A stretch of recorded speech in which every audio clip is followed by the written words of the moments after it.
There we go. God. Oh my goodness, you guys, the internet is so bad here. I'm so ready to leave Bali. I was ready to leave here probably a month ago. A month ago. God. Yeah, I'll be so happy when I'm somewhere else. Can't even tell you. Can't even tell you how happy I will be. Truth comes out. I'm not happy here right now. All right, let's get started on food combining. Okay, now I'm going to just read a little bit because I wanted to read it because I know, like, we're going to get into the stuff. But I'm going to read some of it on actually how it affects your health, right? So if you're not food combining properly, how it can affect your health. For those who are new to my page, to my group, welcome to the group. I'm so happy you're here. I am Diana, and I help women through the phase of midlife. I have been a personal trainer, a yoga instructor, a raw food chef. I also helped open up and run a raw food restaurant, work as their chef for a couple years, and did their menu with another lady. So that's kind of my background. And of course, so interested in nutrition and studying that for quite a few years now, how to help women through this midlife phase. Because when I started going through the midlife phase, I myself I gained weight and my symptoms got so much worse. And at that time, I was a personal trainer and yoga instructor, so I was working out like crazy. I was also did adventure races and kayaking and mountain biking and running. And yet I was gaining the weight and I wasn't feeling good. You know, I had extreme digestive problems. Of course, all some of the other symptoms, right? The mood swings, the huge emotional ups and downs, the stress, lack of sex drive. My period was going crazy, right? And then I found out kind of what I was going through, which was I was 43 and I was going through perimenopause very young. So that's what kind of led me on this journey, researching, reading, doing all I can, finding what worked for me to lose the weight. I went down to, at the age of 48, I went down to a weight I was in my early 20s. So that was pretty crazy. And then ever since then, I've been helping women. I'm 55 now, and I've been helping women through this phase with healthy eating, with moving your body, with really knowing what's right for you. And the biggest part that I brought in the last few years is mindset, because I found out over the years of coaching with women that they could know what to eat, they could have all the equipment, they could have all the recipes, but they were not sticking to it. Why? Right? We always get in our own way. It's the sabotage, it's the all or nothing attitude, it's the resistance that we come up against. So I also help women so much with all of that part of it, and that's a huge part of how I help women now, along with the food. But the food actually ends up being kind of the easiest part, which most people don't think, but it really truly is once you know. Once you know kind of the rules around it and what works for you, all right? So today I'm talking about food combining because I was in my group. I have a 21-day group going right now, and it was kind of funny because you're like, oh my God, that's right. You gotta, right? So many people are not aware of this and how it can greatly affect your health, your moods, your energy for one, huge part of it. And digestive problems, like I had severe digestive problems, and a lot of them were caused not only by hormones, but because of bad food combining. And once I fixed that, my acid reflux and a lot of my digestive problems ended overnight. I'm not even kidding. So fast. So that's what I want to jump into today. And even though this is recorded and you're watching the replay, please post your questions, comments below when you're watching this video. I would love to hear what you have to say, your experiences, and of course, if you have questions, and if you have another specific topic you would like me to go into further in a future video, okay? Now, I'm constantly I have a new 21-day program coming up soon.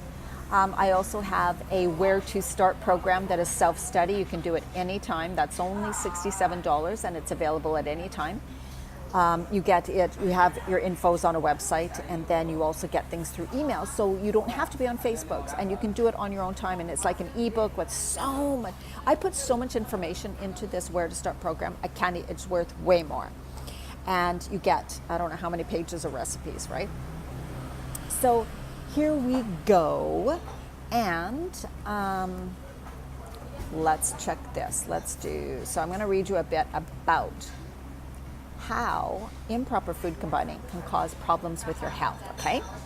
The process of digesting each meal takes a great deal of energy, so you want to increase your ability to digest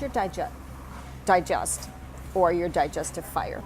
But what happens if your digestion is not working properly, right? The undigested food stays in your digestive tract and putrefies, real good, eh? Creating a toxic environment and makes your blood more acidic and allows yeast, viruses, cancer, cells, and parasites to grow inside of you. Pretty horrible. This is how serious it is, you guys. In essence, your inner ecosystem is damaged and you are more prone to illness. Now, not just maybe, it's positively you are prone to illness. This will affect your inflammation within your body, headaches, how you digest your food, of course, so bloating, acid reflux, heartburn, digestive distress, and then we go on to Crohn's, colitis, all of those things, right? Bowel disease, bowel cancer, your emotions big, and your immune system is one of the biggest things. Your gut is like your immune system.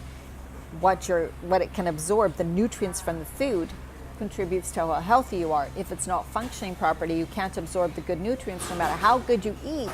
Therefore, you will not be that healthy, okay? So, proper food combining is a system of eating foods that combine together efficiently to assist digestion so that your digestive tract does not have to work so hard to give you the nutrients you need for energy. You can learn the basics with 3 simple guidelines, okay? 1, eat fruits alone and on an empty stomach. So many have heard this, fruits just in the morning, that's why they say this. The thing is for women in midlife, this is going to be a little different. When you eat just fruit on its own in midlife, at that time in your life, like simple carbohydrates, simple starches, even oatmeals first thing in the morning on their own will spike your blood sugar levels. Your body metabolizes things different when you're in this midlife phase, so therefore it goes right to fat, right to fat, right to fat. It's not really used as energy or fuel for your body at this phase of life. So if you were to have, let's say, a mango first thing in the morning, right? It's going to go right to fat. You're going to get a good blood sugar level spike, even though it is the full fruit with the fiber. Now, if you are somebody who has been eating clean, really healthy, maybe a high raw diet, has cleaned out their body, takes in no more toxins, doesn't eat any starches, eats really clean that way, your body can probably then handle just fruit on its own like that, okay? But very, very, very few people are like that. Very few people are like that. So just remember, the rule is, what the best thing to do is green smoothies with fruit in them, because then you are balancing. So you have a bit of the fruit in them. We'll talk about what fruits are better too. Then you have a bit of fruit in them. You have fiber. You have good fats, essential fatty acids. You have proteins, all of those things. So you want to mix all of those together, which makes more of a balance, and it doesn't spike your blood sugar level, right? So yes, fruit is okay in a smoothie because you have fresh greens in it, which are the proteins you have, and fiber. You have maybe hemp seeds or chia seeds, which are the oils, right? Also a lot of fiber. So you blend it all together and it doesn't spike your blood sugar level. But having an apple first thing in the morning, having a mango, having any of those things first thing in the morning, having an orange is one of the worst things. It's going to spike your blood sugar level. The only exceptions are lemons and limes. Lemons and limes are alkaline fruit. Yes, they are acidic, but lemons and limes, having like lemon first thing in the morning, lemon water, is really good for your digestive system. Of course, it's not the best for your teeth, so some people drink it through a straw, but it has so many health benefits of having a bit of lemon or even lime in your hot, warm water in the morning for your whole body, for your body to detoxify, for alkaline body, for decreasing inflammation, for improving your skin, all of those things. So warm lemon water in the morning before coffee, before tea, okay? Drink a big glass of that is one of the best things you can do, and it really helps to improve your digestive system. So fruit, yes, fruit first thing in the morning, but I'm going to say for women during midlife, I would say that means in your smoothie, okay? If you have a bit of grapefruit with chia gel and hemp seeds, that's not as bad because you're mixing the grapefruit, which is one of the safer fruits to have, with a good fat and oil. which is chia gel. And chia is also a complete protein, okay? So that is not so bad to have together, okay? So some of the fruits that they're saying are like not as bad. Of course, lemons and limes are the best. Then we're talking grapefruit, kiwis, pineapple, blueberries, strawberries. Okay, so your berries. For women in midlife, I would say the best would be berries, and that's blueberries. Strawberries, unless they're organic, you guys try to stay away from them, because if they're not organic, they are full of pesticides, okay? And sprays and stuff. So wild blueberries would be one of your best choices.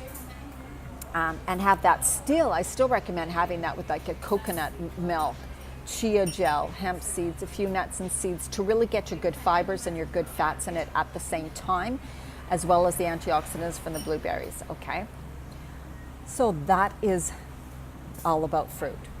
Do not eat fruit at any other time during the day, because what happens is when you eat heavier foods, it sits in your digestive system, right? It hasn't quite digested. It takes a while to digest. When you put fruit on top, or sugar, which wants to and fruit juice, which wants to digest very fast, it can't, because there's already this whole bunch of undigested food in your digestive system. So the fast digesting stuff sits on top. It spoils, ferments, putrefies, goes bad, and it creates gas, bubbles, a toxic system actually. So do not have this fruit or these sugars and all this stuff right after you eat. You know, maybe if you wait 3 to 4 hours after, and once your food's really digestive, it's okay. But then, do you have a healthy digestive system? If you do, things are okay. If you don't, it's still going to be bad for you, okay? And most people do not have I don't even have a healthy digestive system. Just because my digestive system is that's my weakest point right now. Eat proteins with non-starchy vegetables. So you do not eat meat with a starchy vegetable. So the old meat and potatoes, meat and rice, fish and potatoes, fish and yams, fish and squash, all those things. No, we'll read why here. When you eat proteins, like fish, meat, eggs, chicken, whatever, your stomach secretes hydrochloric acid and an enzyme pepsin to break down the food in a highly acidic environment. So it secretes certain enzymes when you eat the protein, right? When you eat starches like potatoes, bread, rice, all of those things, your stomach secretes a different enzyme called ptyalin to create an alkaline condition. So if you eat proteins and starches together, they tend to neutralize each other, and your food doesn't get digested properly, okay? So your food will not get digested properly when you combine those, okay? This is very, very serious, okay? This is very serious. A poorly digested food travels through your digestive tract, reaching the intestine, where it putrefies, causes your blood to become acidic, which is very, very unhealthy for you. It also provides a welcome environment for disease-causing pathogens. To keep this from happening, avoid combining starches with the meat proteins, okay? Even tofu and tempeh, you guys. Now, eggs, not quite as bad, like eggs and rice, not quite as bad, but still every once in a while. Don't do it every day, all the time, okay? So your main thing you want to do is, if you're having meats, fishes, and all those things, tofu, eggs, you want them with vegetables, more like non-starchy vegetables like broccoli, cauliflower, leafy greens, asparagus, beans, peas, things like that, right? So the meats go with that. Plus you can have starchy vegetables with those types of vegetables, greens and all kinds of vegetables. So you just don't combine a starch with a meat. So meat can go with all the vegetables and greens as one meal. A starch can go with all the vegetables. That includes beans and legumes with the vegetables and greens for another meal, okay? Now, going through midlife, most of you know that to lose weight, greatly decrease the starches, because at this phase of life, starch is metabolized differently in your body, and it basically goes right to fat. So, yeah, that's kind of what you want to. So those are kind of the simple rules of food combining, okay? Grains, we're talking grains and starchy vegetables. Those grains and any starchy vegetables you can eat with greens or non-starchy vegetables, but do not combine them with meat. Fats and oils. Okay, you can combine some starches with fats, like because we have like potatoes and butter, potatoes and coconut oil, avocado, things like that. Like you can do that, and you can do that with all vegetables. So all vegetables and all greens, you can have your good fats with it when we're talking about the oils and we're talking about avocado and you're talking about nuts and seeds, okay? All olive oils, flaxseed, pumpkin seeds. So there's different kinds of oils now, of course, right? Let me see, protein, fats. Oh, olives too. Olives are another one. Olives are another really good fat. Dairy, let's talk about dairy and cheese, okay? Lactose in milk feeds pathogenic yeast, and most people don't have enough dairy-loving enzymes to digest the milk protein, which is casein. So especially during midlife, you guys, and I know people love their yogurt, but if you are going to eat the yogurt, make sure it is a plain yogurt, organic yogurt, no freaking crap in it. Don't get the flavored yogurts. Don't get the flavored yogurts. Don't get the flavored yogurts. I don't care if they're flavored with vanilla. I don't care if they're flavored with lime or lemon. They're fake flavorings. They're never real. Flavor your yogurt yourself and do not consume a lot of it. As we said, it's acidic for your body. Acidic environment in your body leads to illness and disease, okay? Decrease your dairy. Fermented dairy products like kefir is not as bad, okay? It's not as bad. But still, if you are lactose tolerant at all, it will bother you. It bothers me. So cheeses and stuff greatly decrease too, okay?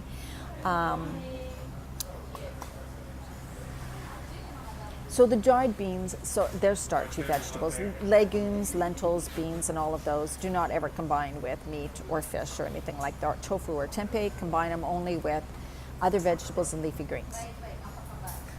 And we're talking about cooking kale, cooking Swiss chard too, collard greens. Let's just see.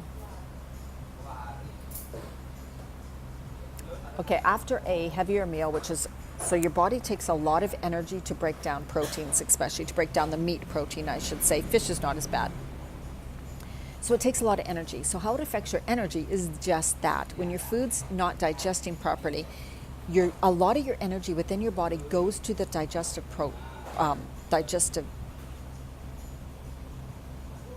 I can't think of what it's called. Digestive process. So you will feel tired. That's why after people eat a big, huge meal, right, they feel tired after, because so much of your energy is need to digest your food. So the heavier foods you eat, the harder it is to digest, the more energy it's going to draw from you. You're going to feel more tired. You're going to feel more lethargic. When you consume foods that are more good fats, but I'm talking plant fats, avocados, coconut oils, like bacon fat will drain energy. But we're talking about the easily digestible fats, which are mostly the plant-based fats, are pretty good to digest. They won't do as bad. And then vegetables, fresh greens, and all of those things are easier in most cases to digest, so you won't get the heavy bogged down feeling. Now, note, if somebody has severe gut problems, intestinal problems with, they know that they have like a disease or illness or condition in your gut, then too many raw vegetables would not be good for you, okay? So I'm not talking to people who have specific illnesses, diseases, or conditions about raw vegetables. Food combining rules, yes, follow food combining rules positively, no matter what condition you have, anything. But note that too many raw vegetables may not be good for some people, okay? So, and nuts and seeds too, they're very harsh on the digestive system if your digestive system is, let's say, sick, if it's unwell. One thing you can do with nuts and seeds are soak them for, overnight or all day, drain them, rinse them, drain them, store them in the fridge. This will soften them. It releases enzyme inhibitors, which help them to be easier bioavailable and digestible to your body, okay? The best, so raw, we're not talking about roasted. We're not talking about roasted and salted nuts or seeds. I'm only talking about the raw seeds. So those are the healthier ones, and if you soak them, they're even better for you. But if you have a compromised digestive system, a health issue that has anything to do with that, probably not the best to have raw nuts and seeds at all, or any nuts and seeds, or at the moment, or a lot of raw vegetables, okay? So just take a note for that. Now, I've kind of covered the basics. I've covered quite a lot. I'm going to sign off this video and listen to it. Any questions you have, please post below, because I know I probably missed something. I might have missed something, and you might have specific things that you want to know about according to your diet or how you do things. So feel free to post that below. I know the cooking shows, I know the Food Network shows, which I love, still show the starchy carbohydrates, protein. They always got to have a protein, a starch, and then a vegetable on the same plate. But that is detriment to your health. It is not good, not good, not good. So when you're watching those shows, get some ideas. Keep your starches and proteins in separate meals. Starches and meat proteins in separate meals, okay? All right. Well, I'm glad I was able to record this. Sorry I couldn't go live on Facebook. The internet here is just too bad today. All right. Much love to you. And remember, I have programs for everybody.